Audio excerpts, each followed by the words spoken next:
Hi everyone, it's Alicia with Pretty Much Me, and today we are going to learn how to do the two-color brioche stitch in the round.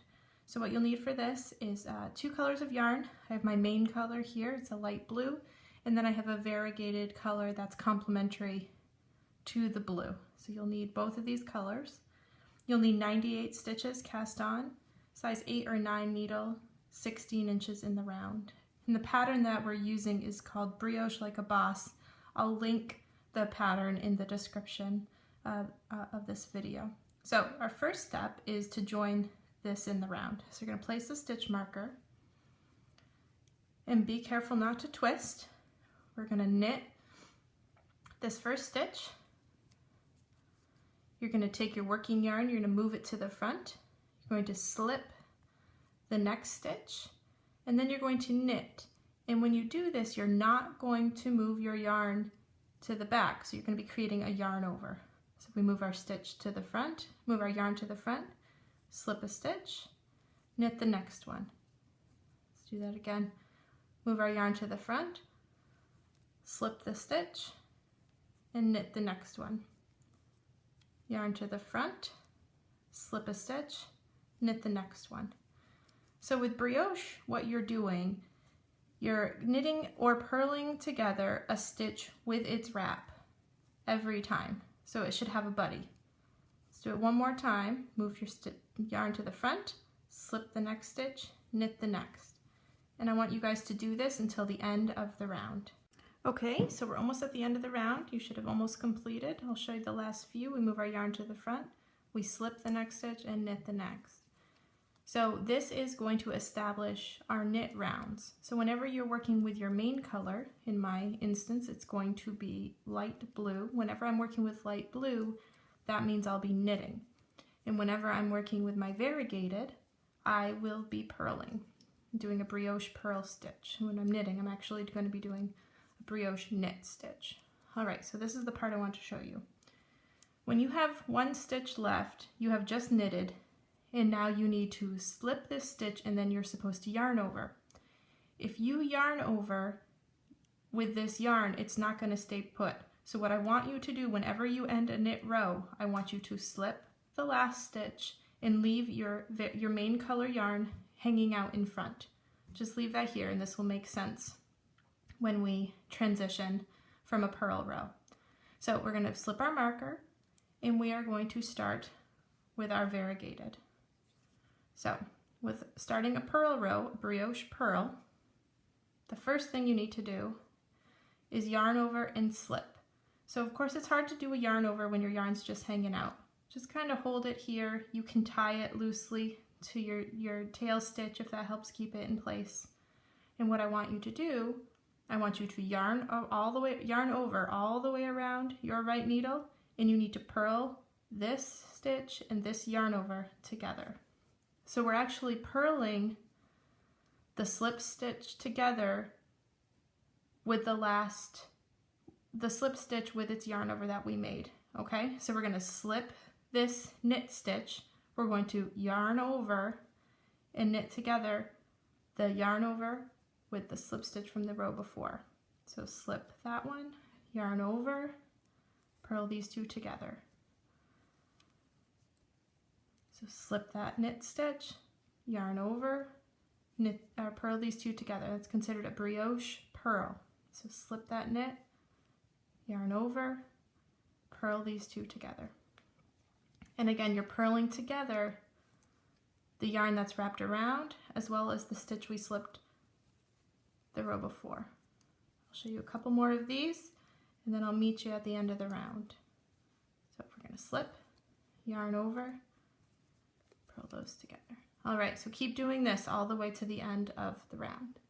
So we have done our brioche purl all the way around. So now you can see we have yarn overs matching up with our purl stitch this time, and our yarn over is done with our variegated yarn. If you need a tip to know which row you're on, look at the color of your yarn overs. If you're on your variegated, that means you're on a purl row or round. And if you're on the light blue or the main color, that means you're on a knit round. That will help be a clue to you. So we just purled two together. So the next step, as you guys know, is to slip this knit stitch. But then you're supposed to be yarning over, we can do that, and you're supposed to be purling 2 together. But you say, Alicia, I only have one stitch left. Well, that's on purpose. Do you remember we were supposed to end with a yarn over with our main color? So you need to take your yarn that was hanging out in the front, we need to put it over in the back. And now we can purl those stitches together. And it just so happens that when we've done that, we're setting ourselves up to have our main color in the back where we need it. So what you'll find is that you need to keep your variegated toward the front because it's going to be your purl, and you're going to keep your main color in the back because you're going to be knitting. So we're knitting again. So now you need to knit this yarn over with the variegated together with your first knit stitch. Then you move your yarn to the front, you slip this purl stitch, and then you're going to knit the next stitch. Again, we do this without moving our yarn to the back, so we're creating a yarn over. It might feel really wrong at first because you're probably used to moving your yarn back in front to not have that yarn over, but in this case we want that yarn over. Move your yarn to the front, slip the purl, knit the next stitch together with its wrap, with its yarn over. Slip, knit together. Move the yarn to front, slip, knit 2 together.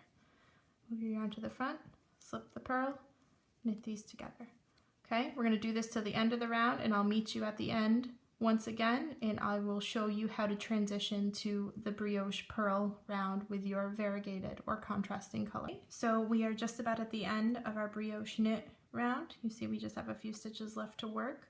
I just knit together a stitch with its wrap, so I need to move my yarn to the front, slip this purl. I need to knit this next stitch together, and then I have 1 stitch left. I'm going to move my yarn to the front and I'm going to slip it. And remember, this technically is supposed to be a yarn over, but we're going to leave it hanging out in front so it doesn't get in our way with our next round. So now we need to transition to a purl, to the brioche purl round. So you pick up your variegated or your contrasting color, and you can see your first stitch here is a knit. So we need to slip that, and then we're going to yarn over, and we're going to purl the next stitch together with its wrap. So we slip that stitch, yarn over, purl these together. Slip the knit, yarn over, purl these 2 together. Slip the knit, yarn over, purl these together. Slip the knit, yarn over, purl these 2 together. And what you'll see starting to happen is you'll see we have columns here of the knit stitches starting to pop out, and on the reverse side we have columns of knit in the variegated. So what will happen, this will be a completely reversible fabric when you're finished, which is a beautiful, squishy, soft, and very impressive pattern and technique once you get the hang of it.